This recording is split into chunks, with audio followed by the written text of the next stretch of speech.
Hello friends, welcome to समा classes. आज का टॉपिक होने जा रहा है हमारा भाषा का महत्व। तो ध्यान देंगे हम भाषा के महत्व के बारे में।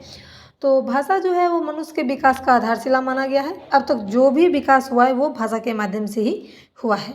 मानव हो या फिर समाज, दोनों के लिए विकास का होना बहुत ही जरूरी है।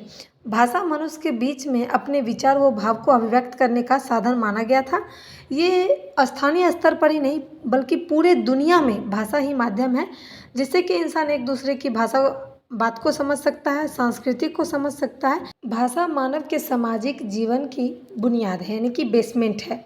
भाषा मनुष्य के इतिहास को संरक्षित करता है, यानी कि दोहराता है और इसे आने वाले पीढ़ी तक पहुंचाती है, यानी कि अगला जो वर्तमान काल होगा, भविष्य काल होगा, ये सब को जो है वो पहुंचाती है।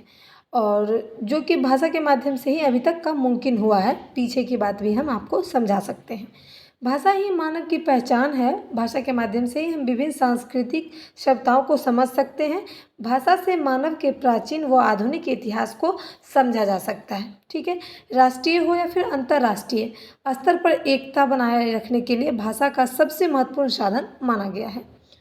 मनुष्य को शिक्षित करने के लिए भाषा को ही माध्यम बनाया जाता है। ज्ञान विज्ञान की सबसे सर्वोत्तम जरिया जो है वो भाषा ही है। अलग अलग तरह से पढ़ाना सिखाना ये सब भाषा का ही माध्यम है। इस तरह से शिक्षा प्राप्त करने के लिए भाषा को ही आधार बनाया जाता है, इसलिए भाषा का महत्व कहा गया है।